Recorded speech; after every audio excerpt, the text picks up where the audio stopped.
A recent study from MIT came out, and it reveals a brutal reality. 95% of AI initiatives fail to deliver any measurable value. That means only 5% of companies are actually succeeding in replacing human work with AI. So why is everyone hyping this idea that we can replace human work with AI? See, this made me curious, because I'm one of the few who actually made it work. Over the last year, I reduced my own team from 11 people down to just 3, and I replaced their work with AI. And while doing that, revenue went up, our output increased, and margins got better. So I have to take some blame here, because I'm one of the people who have been hyping this idea. I have published several videos showing you how to build AI agents, social media content writers, SEO blog writers, and AI support systems. I am actively contributing to this hype. But what I've realized is that replacing your team with AI seems to only work for a very specific type of company, run by a very specific type of business owner. And if that's not you, making this move might be a terrible idea. So in this video, I want to take you through 3 checkpoints. These are filters that will help you answer the question, should I replace my team with AI? And if so, which team members should go first? If you're new to this channel, welcome here. I'm Simon Harburg, and my team and I run a SaaS portfolio of 5 SaaS products. We used to be a small team, but now we're an even smaller team thanks to AI and automation. So the first checkpoint is all about the DNA of your company. Is your business human-centric or process-centric? A human-centric business is run by people for people. The focus here is on culture, collaboration, and goal alignment. It's the type of company where you want every team member to feel heard. You have a flat structure. You involve everyone in key decision making, and you spend a lot of time ensuring everyone is motivated and personally aligned with the company mission. Think of a creative agency, a high-touch consultancy, or typical startups where culture fit is just as important as the actual skills. In these environments, the value often comes from the friction and the chaos of human collaboration. If you try to replace this team with AI, you will rip the soul out of your company. AI doesn't care about your mission. It doesn't need to feel heard, and it's terrible at nuanced cultural decision making. On the other hand, we have the process-centric business. This is a business that runs like a machine. It relies on wikis, guidelines, SOPs, and checklists. Here, a team member is assigned a specific task with clearly defined requirements, a deadline, and a set of dependencies. Decisions are made at the top by the business owner, and the team is there to execute. My business has always been heavily process-centric. Even before AI, the biggest selling point I had when hiring was, we have no meetings, we have no ceremonies. You can work whenever you want as long as stuff gets done. But the flip side of that is, we never really had much culture. I rarely involved the team in big strategic decisions, and honestly, I didn't require them to be passionate about the vision of the company. My team would care only to the extent they needed to understand the context of their work. And this is one of the reasons I was able to transition to AI so successfully. Because an AI agent loves a process-centric environment. It loves clear instructions, it loves SOPs, it loves checklists. It doesn't need a pep talk, and it doesn't need a Zoom meeting to feel included. So look at your business. Are you running a human-centric or a process-centric company? Because if you are running a high-culture, human-first organization, you cannot replace your team. You can augment them, but you cannot replace them. If you're running a process-centric company, on the other hand, you are in a much better position. Let's move on to checkpoint number 2. This checkpoint is all about you, the founder. Are you a leader or are you an operator? We're often told that to be a successful CEO, you have to be a great leader. You have to be the person who rallies the troop, the one with the high empathy who makes everyone feel heard, resolve conflicts, and motivates the team to go above and beyond. Think of people like Stephen Bartlett, Dan Martell, or Gary Vaynerchuk. These are incredible leaders. Their superpowers are empathy, communication, and culture building. But the idea that you have to be a great leader in order to run a company is not true. Because on the other side of the spectrum, you have the operator. This is the executive who gets things done. They are obsessed with systems, data, and logic. They are big on systems thinking and often, let's be honest, a little low on soft skills. The ultimate example I can think of is Elon Musk. If you listen to anyone who's worked close to him, they aren't exactly describing him as a great leader, but he is probably the world's best operator. He cares about the physics of the problem, the efficiency of the line, and the output of the system.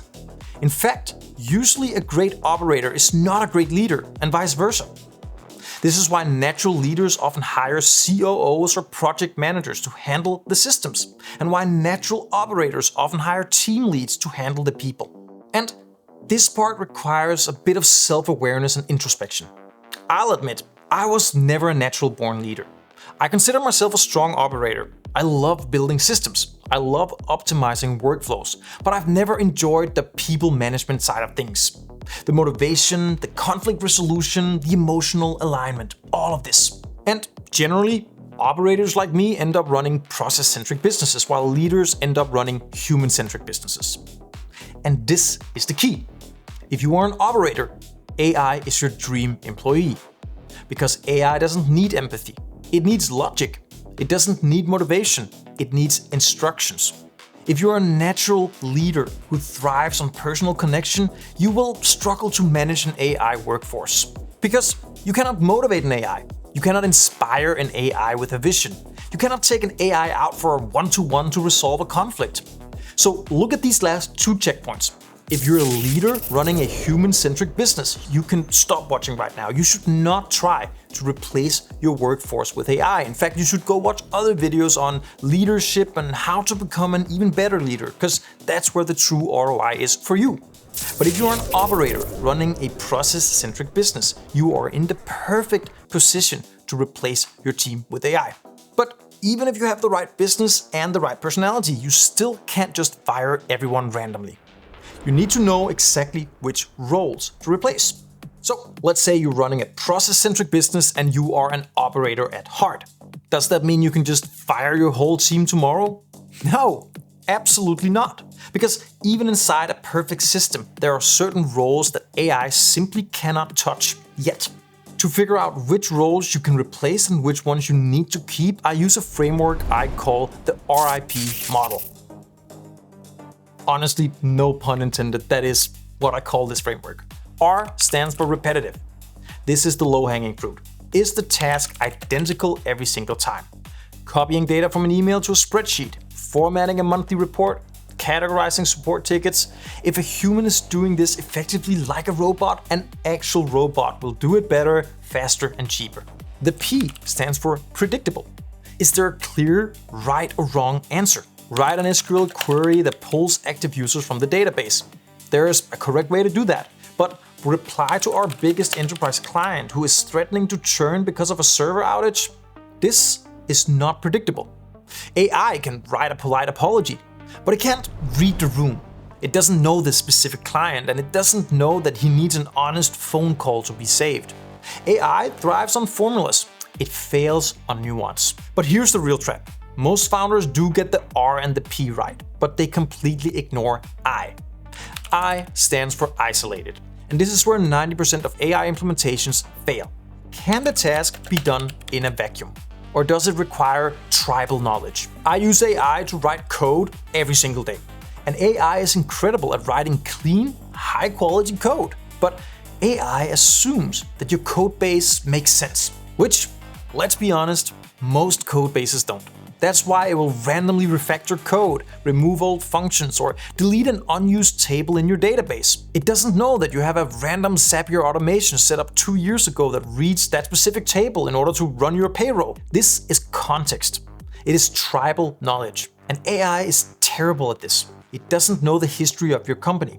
It doesn't know the invisible dependencies, and it doesn't know why you made a weird decision several years ago. If a task requires deep integration with other moving parts of the business or deep historical context, it's not isolated. And if you try to replace that role with AI, the AI won't just fail, it will probably break things and make a big mess. You can only give AI a task that requires no prior knowledge about a specific thing, or where that knowledge can be included in brief terms upon solving the task. So here's the rule. If a role handles tasks that are repetitive, predictable, and isolated, you can replace it today. If it misses even one of these, you have to, at the very least, loop in a human as a part of that workflow. So instead of thinking about replacing people, think about replacing tasks and apply the RIP model to figure out which ones. This is how you build a system. And this brings us right back to the brutal statistic from MIT. The reason 95% of companies fail to get value from AI is not because the technology isn't ready. It's because they are treating AI like a magic employee that can just figure things out, instead of a machine that follows strict instructions. They are trying to replace leadership, tribal knowledge, and strategy with a chatbot. The 5% of us who are actually succeeding, we aren't doing that.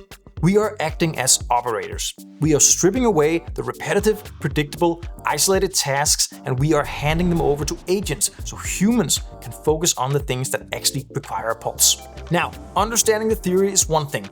Actually sitting down and building real AI agents that pass the RIP test is a different story. And if you want to see exactly how that's done, step by step, I recorded a full breakdown where I built a news research agent. It creates a perfect isolated workflow that does the work of a human researcher, and you can watch the video right here.